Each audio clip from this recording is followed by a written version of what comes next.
प्रश्न पूछा गया था पियानो संगीत के लिए है तो साहित्य के लिए क्या होगा? ऑप्शन है क्रिकेट, माइक्रोफोन, कलाकार, कविता। तो दोस्तों जिस प्रकार से पियानो का संबंध संगीत से होता है उसी प्रकार का साहित्य के लिए जो होगा वो कविता हो जाएगा। ऑप्शन नंबर डी इसका जो है सही उत्तर होगा। सदरस से पूरा कीजिए। ओटिटिस मीडिया कान के लिए होती है तो मोतियाबिंद किसके लिए होता है? तो मोतियाबिंद जो होता है आंखों में होता है, तो ऑप्शन नंबर इसका सी सही हो जाएगा। 7 का संबंध जिस प्रकार से 49 से है उसी प्रकार का 9 का संबंध किससे होगा? तो जैसे 7 का स्क्वायर जो होता है वो 49 होता है, वैसे ही 9 का स्क्वायर हो जाएगा आपका 81। तो ऑप्शन नंबर बी इसका सही उत्तर हो जाएगा।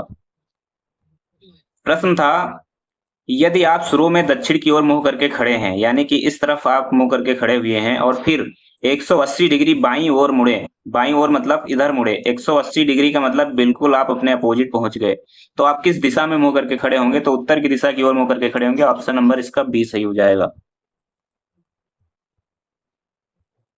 दोस्तों अगला प्रश्न पूछा गया था निम्नलिखित प्रश्नों में आपको दिए गए शब्द के 4 अन्य शब्द दिए हैं, उनमें से एक शब्द को दिए गए शब्द के अक्षरों का उपयोग करके नहीं बनाया जा सकता, उस शब्द को पहचानिए। शब्द क्या था? इंडिपेंडेंस शब्द दिया गया था। 4 ऑप्शन है नीडेड, इंडीड, पीनेड और डिनाइड। ये 4 ऑप्शन दिए गए हैं, जिसमें से जो पीनेड यानी PEENAD है ये नहीं बनाया जा सकता। क्यों नहीं बनाया जा सकता? क्योंकि इसमें ए दिया गया है जबकि इंडिपेंडेंस में कहीं भी ए नहीं है। तो ऑप्शन इसका जो है सी सही हो जाएगा, पीनेड। प्रश्न है कथनों को पढ़िए और सर्वोत्तम निष्कर्ष या निष्कर्षों का चयन कीजिए जो कथनों में दी गई धारणाओं का अनुसरण करता हो या करते हो। कथन है एक T20 क्रिकेट मैच में एक टीम द्वारा बनाए गए कुल रन 120 थे। दूसरा कथन दिया गया इनमें से 60 रन स्पिनरों द्वारा बनाए गए थे। निष्कर्ष में दिया गया है टीम में 20% स्पिनर हैं। इन दोनों कथनों में ये बात नहीं कही गई है कि कितने प्रतिशत स्पिनर है, यानी पहला निष्कर्ष इसका गलत हो जाएगा। दूसरा निष्कर्ष है मध्य क्रम के बल्लेबाज स्पिनर थे। जब कोई बल्लेबाजी करने आता है तो किस क्रम में आता है ये जो है वो टीम मैनेजमेंट तय करता है, जबकि इस कथन में कहीं भी नहीं कहा गया है कि जो बल्लेबाज मध्य क्रम में आया था वो स्पिनर है, यानी दोनों कथन जो है वो गलत है। इसमें सही ऑप्शन सी हो जाएगा, ना तो निष्कर्ष 1 और ना ही निष्कर्ष 2 अनुसरण करते हैं। प्रश्न नंबर 11 है निम्नलिखित में से प्रत्येक प्रश्न दी गई जानकारी से संबंधित है। पहले M% N का अर्थ है MN का पुत्र है। M@ क्यों N का अर्थ है MN की बहन है। $N का अर्थ है MN का पिता है। तो निम्नलिखित में से कौन सा संबंध S क्यों का पिता दर्शाता है? इसमें ऑप्शन जो बी है वो सही हो जाएगा, क्योंकि P@ क्यों यानी जहां पर @ है उसका मतलब है कि P जो है वो क्यों की बहन हो जाएगी। P जो है वो क्यों की बहन हो जाएगी, यानी इस पर हम माइनस का निशान लगाएंगे, इस पर प्लस का निशान लगाएंगे। उसके बाद प्रतिशत दिया गया है क्यों और एस के बीच में, यानी क्यों जो है वो एस का पुत्र हो जाएगा। क्यों जो है वो एस का पुत्र हो जाएगा, तो एस को हम ऊपर लिखेंगे और क्यों को नीचे लिख देंगे। तो यहाँ पर जो है एस क्यों का पिता दर्शा रहा है, तो ऑप्शन नंबर बी इसका जो है सही उत्तर हो जाएगा। प्रश्न नंबर 12 दिया गया है कि GARNIT अक्षरों का उपयोग करके बनाया जा सकने वाला शब्द ढूंढिए। इसमें कौन सा शब्द बनाया जा सकता है? तो जिसपे आपको यहाँ पर सर्कल दिख रहा है बनाया जा सकता है। ग्रेन नहीं बनाया जा सकता क्योंकि इसमें डी का प्रयोग किया गया जबकि यहाँ पर कहीं डी नहीं है। गियर नहीं बनाया जा सकता है क्योंकि इसमें ई का प्रयोग किया गया और नाइट में एच का प्रयोग किया गया है जबकि इन अक्षरों में एच भी नहीं है। तो ऑप्शन इसका जो बी है वो सही उत्तर हो जाएगा। बादल बारिश से उसी तरह संबंधित है जैसे हवा इससे संबंधित होगी। ऑप्शन है ठंडा, गर्म, हवा या धूल। तो इसमें जो ज्यादा सही उत्तर लग रहा है वो धूल लग रहा है, जबकि हवा से आपको ठंडी भी लग सकती है, ये भी सही हो सकता है, लेकिन ज्यादा जो सही लग रहा है वो धूल लग रहा है। ऑप्शन नंबर डी इसका सही उत्तर होगा। प्रश्न पूछा गया था दिए गए आरेख का परीक्षण कीजिए और निम्नलिखित प्रश्न का उत्तर दीजिए। आरेख में क्या दिया गया है? यहाँ पे आपको 3 चीजें दिखेंगी, त्रिभुज दिखेगा, वर्ग दिखेगा और वृत्त दिखेगा। वृत्त जो है वो नियोजित व्यक्तियों के लिए दर्शाया गया है, वर्ग जो है वो पिछड़े वर्ग के लोगों के लिए दर्शाया गया है और त्रिभुज शिक्षित लोगों के लिए दर्शाया गया। प्रश्न है कि कितने शिक्षित हो और व्यक्ति पिछड़े हो माने जाते हैं। तो आप देखेंगे जो वर्ग और त्रिभुज की बात यहाँ पर हो रही है, तो वर्ग और त्रिभुज जो दोनों में हो वो शिक्षित भी होगा और पिछड़ा भी होगा। तो देखेंगे आपको यहाँ पर 11, ये 11 और ये 3, 11 3 जो है वर्ग में भी है और त्रिभुज में भी है, तो 11 3 14 हो जाएगा। इसका जो सही उत्तर होगा 14 होगा। ऑप्शन नंबर बी इसका सही उत्तर हो जाएगा। दोस्तों प्रश्न पूछा गया था लुप्त संख्या ज्ञात कीजिए। 13 1 17 ?21। दोस्तों इसमें अगर आप 13 से 17 तक जाना हो तो कितना करेंगे? प्लस में 4 करना पड़ेगा, प्लस में 4 करना पड़ेगा और 17 से 21 तक जाने के लिए भी हमें प्लस में 4 करना पड़ेगा। इसी तरीके से 1 से क्वेश्चन मार्क तक जाने के लिए हम अगर प्लस में 4 कर देंगे तो 1 + 4 कितना हो जाएगा, 5 हो जाएगा। यानी कि जो क्वेश्चन मार्क के स्थान पर आने वाली संख्या होगी वो 5 होगी। तो ऑप्शन इसमें 5 दिया गया है डी, तो ऑप्शन नंबर डी इसका जो है सही उत्तर होगा। अगला प्रश्न है प्रश्न नंबर 17। दोस्तों प्रश्न था, एक शिक्षिका अपने विद्यार्थियों से कहती है कि नियमित रूप से अध्ययन करने से शैक्षणिक प्रदर्शन बेहतर होता है। इस कथन का निहित अर्थ क्या होगा? ऑप्शन ए में पढ़ाई का शैक्षणिक प्रदर्शन पर कोई प्रभाव नहीं पड़ता है। तो दोस्तों अगर आप पढ़ाई करते हैं तो शैक्षणिक प्रदर्शन में प्रभाव पड़ता है, यानी आप में सुधार आता है। तो ऑप्शन ए जो है ये गलत हो रहा है, इसमें कहा गया कोई प्रभाव नहीं पड़ता है। बी में है कि नियमित अध्ययन की आदतें ग्रेड में सुधार लाती हैं। तो हाँ ये सही है, अगर आप नियमित अध्ययन करते हैं, नियमित पढ़ाई करते हैं तो आपकी जो ग्रेड है, आपके जो नंबर है उनमें सुधार आएगा। तो ऑप्शन बी इसका सही उत्तर होगा। ऑप्शन सी है, अनियमित पढ़ाई भी उतनी ही कारगर होती है। अगर आप अनियमित हैं तो पढ़ाई आपकी कारगर नहीं होगी, यानी आप उस मुकाम पे नहीं पहुंच पाएंगे जो नियमित पढ़ने वाला बच्चा पहुंचेगा। ऑप्शन डी है, शैक्षणिक प्रदर्शन अनियमित है, तो ये गलत हो जाएगा, अनियमित नहीं होता है। तो ऑप्शन बी इसका सही उत्तर होगा। प्रश्न है, निम्नलिखित में से विषम जो बेजोड़ ज्ञात कीजिए। ज्ञात करने के लिए क्या करेंगे, इसमें 14 96 है, 40 96 49 13 है, 58 32 और 33 80 यहाँ पर दिया गया है। तो आप देखेंगे तो इसमें जो 40 96 है, 58 32 है और 33 80 है, ये सभी तीनों संख्याएं जो हैं ये आपकी सम संख्याएं होंगी। लेकिन जो ऑप्शन नंबर बी में दिया गया है ये विषम है, क्योंकि इसमें लास्ट में 3 दिया गया है, जो कि आपको 2 से पूरी तरीके से ये डिवाइड नहीं होगा। तो मेरे हिसाब से इसमें यही सही उत्तर होना चाहिए, बाकी आयोग क्या मानता है वो अलग की बात होगी। ऑप्शन नंबर बी इसका सही उत्तर हो जाएगा। अगला प्रश्न है, निम्नलिखित श्रृंखला में अगली संख्या ज्ञात कीजिए। 220 221 229 और 256, इसके बाद कौन सी संख्या आएगी ये बताना है। तो इसमें आप देखेंगे तो यहाँ पर 220 से 221 तक जाने के लिए यहाँ पर 1 जोड़ा गया है, और 221 से 229 तक जाने के लिए 8 का प्रयोग हुआ है, और 229 से 256 तक जाने के लिए 27 का प्रयोग हुआ है। यानी इसमें जो ट्रिक लगी हुई है, इसमें 1 का क्यूब लगा हुआ है, 8 यहाँ पर जो है 2 का क्यूब लगा हुआ है, और 27 यानी कि यहाँ पर 3 का क्यूब लगा हुआ। अगली बार जो संख्या आएगी उसमें 4 का क्यूब लगा होगा, 4 का क्यूब यहाँ पर लगा होगा। तो 4 का क्यूब क्या हो जाएगा, इसमें 4 का क्यूब हो जाएगा आपका 64। तो 256 में अगर आप 64 जोड़ देंगे तो कितना हो जाएगा, 6 4 10 हो जाएगा, 5 4 9 और 1 10, 6 5 11, 1 12 का 2 हो जाएगा, 2 और 1 3, 320 इसका उत्तर आ जाएगा। तो ऑप्शन नंबर डी जो है 320 इसका सही उत्तर हो जाएगा। प्रश्न है, विकल्प 1 2 3 और 4 में सही दर्पण छवि चुनिए यदि दर्पण x और y पर रखा जाता है।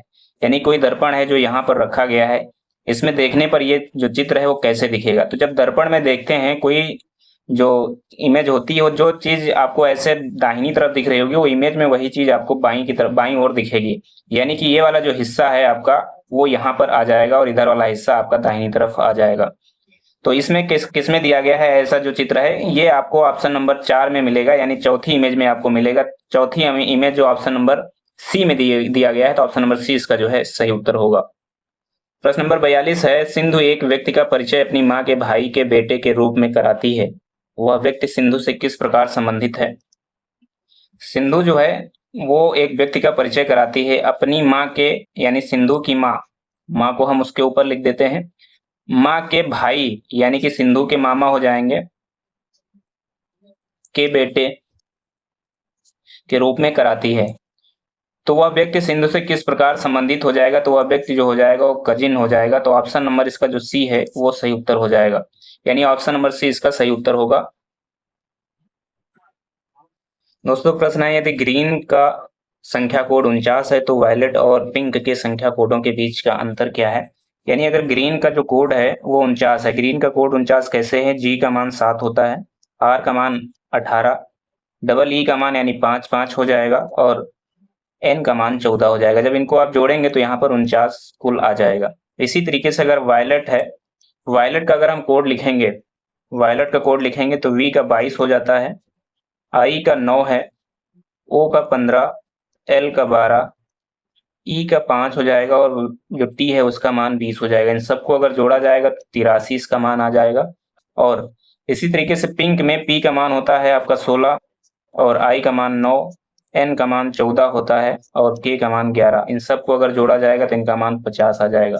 अब अगर हम 83 से 50 माइनस कर देंगे तो 33 बचेगा, यानी इसका जो सही उत्तर होगा वो 33 हो जाएगा। ऑप्शन नंबर बी इसका सही उत्तर हो जाएगा।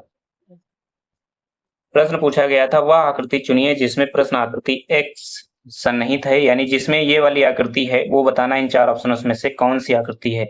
तो आप इसमें देखेंगे तो ये आकृति जो है सिर्फ इतनी बन रही है, जबकि इसमें जो है आपका देखिए 1 2 3 4 5 6 7 8 बार होना चाहिए। इसमें आपकी आकृति नहीं बन रही है, यानी 1 भी गलत है, 2 भी गलत है। तीसरे में भी वो आकृति नहीं बनेगी, क्योंकि ये आकृति आप बनाएंगे तो इस तरीके से बनेगी, तो 3 भी गलत हो जाएगी। यहाँ पर आप देखेंगे तो ये आकृति आपकी बन रही है इसी तरीके से जैसे वहां पर बना हुआ है। तो 4 सन्निहित है, तो ऑप्शन इसमें जिसमें 4 दिया गया होगा वही इसका सही उत्तर हो जाएगा। 4 किसमें दिया गया है, ऑप्शन नंबर सी में दिया गया है, तो ऑप्शन नंबर इसका जो सी है वो सही उत्तर हो जाएगा।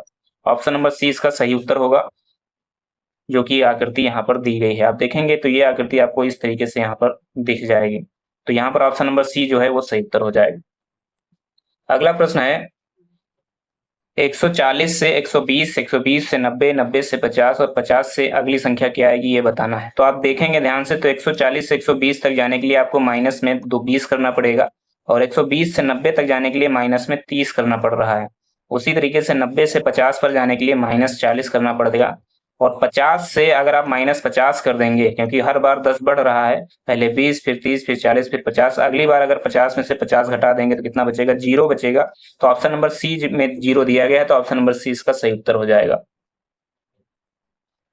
प्रश्न नंबर 48 है, एफ जे एन आर में अगला अक्षर कौन सा आएगा। तो एफ जो होता है 6 नंबर पे होता है, जे आपका 10 नंबर पर, एन 14 पर होता है, आर 18 पर होता है। यानी 6 + 4 10 हो जाएगा, 10 + 4 14 हो जाएगा, और 14 + 4 18 हो जाएगा। अगली बार भी 18 में अगर हम 4 जोड़ेंगे तो 22 हो जाएगा, और 22वें स्थान पर वी होता है, तो यानी यहाँ पर वी आएगा। ऑप्शन नंबर ए में वी दिया गया है, ऑप्शन नंबर ए इसका सही उत्तर होगा। प्रश्न नंबर 49 है, निम्नलिखित क्रम में आगे क्या आता है, we C E ji. B से सी तक जाने के लिए +1 किया गया है, और सी से ई तक जाने के लिए +2, और ई से जी तक जाने के लिए +2 किया गया है। इसी तरीके से जी से अगर हम इसमें +2 कर देंगे तो आई आ सकता है। तो ऑप्शन नंबर इसमें जो सी है वो सही उत्तर हो जाएगा, आई। प्रश्न नंबर 50 है, दी गई श्रृंखला में अगला ज्ञात कीजिए, यानी अगली श्रृंखला क्या आएगी। तो आप अगर इसे गौर से देखेंगे तो यहाँ पर ये एक आपको षष्ठभुज दिखेगा, उसमें त्रिभुज आपको पूरा भरा हुआ दिखेगा। इसमें जो त्रिभुज की नोक है वो ऊपर की तरफ है, और उसके बाद अगले में यही त्रिभुज नीचे वाले आपके कोने में आ जाता है, और लेकिन इसका जो ये है, इसका आकार आपको बदल के नीचे की तरफ इसका जो नोक है वो दिखेगी। उसमें उसके बाद तीसरे में इसकी नोक अगले में बढ़कर ऊपर की तरफ हो जाती है, यानी अगला जो बन के आएगा उसकी जो नोक आएगी वो आपकी इस तरीके से दिखेगी। उसकी जो नोक होगी आपकी यहाँ पर आके बन जाएगी ऐसे। तो ये कैसे किसमें बन रहा है, ऑप्शन नंबर बी में बन रहा है, तो इसका ऑप्शन बी सही होना चाहिए। प्रश्न नंबर 51 है, दी गई आकृति में त्रिभुजों की संख्या ज्ञात कीजिए। तो इसमें अगर आप त्रिभुज देखेंगे तो इसमें पहला हो जाएगा, दूसरा हो जाएगा, और यहाँ से यहाँ तक का आपका तीसरा आ जाएगा। इसी प्रकार से इसमें भी 3 हो जाएंगे, यानी कि 4 इसमें भी हो जाएंगे, इसको मिला के ये 4 चौथा हो जाएगा।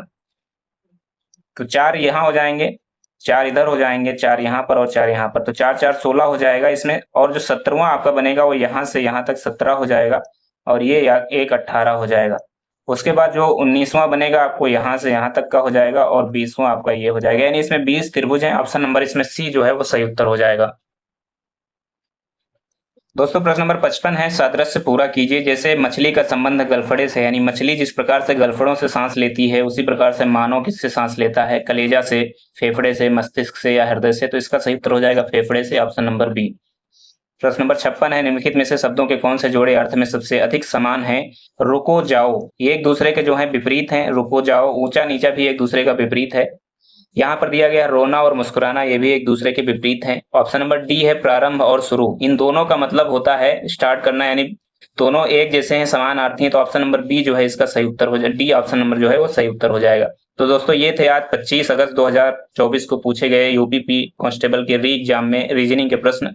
उम्मीद है ये पसंद आएंगे। धन्यवाद। जय हिंद, जय भारत।